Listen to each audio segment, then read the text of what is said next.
A troubling case of an abandoned baby has some people in Saskatoon asking if that city needs an angel's cradle, a safe place for desperate mothers to anonymously leave newborns they can't care for. It's an old idea that's made a comeback in Europe. Cities like Edmonton and Vancouver now have them too.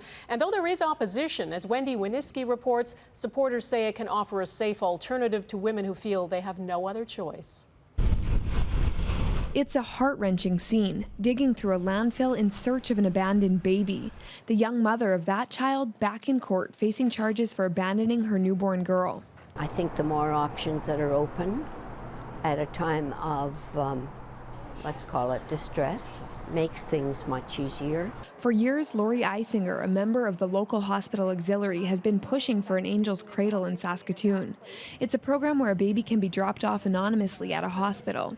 30 seconds after being placed inside a door, an alarm alerts hospital staff of the child's presence. Attempts to open one in the province have so far been rejected. We've hit a roadblock. The Saskatoon Health Region has denied our request for an interview.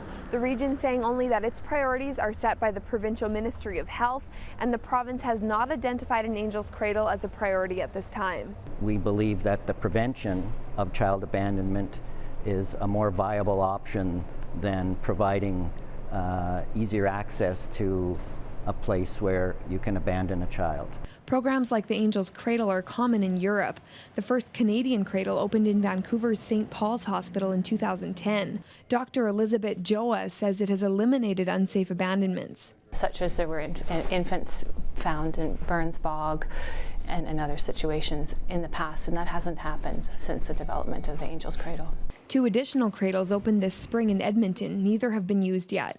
That child is at risk of being left in a garbage bin or back alley or some other safe context, then we have to think about the child, and we have to think about making sure first and foremost that child is safe.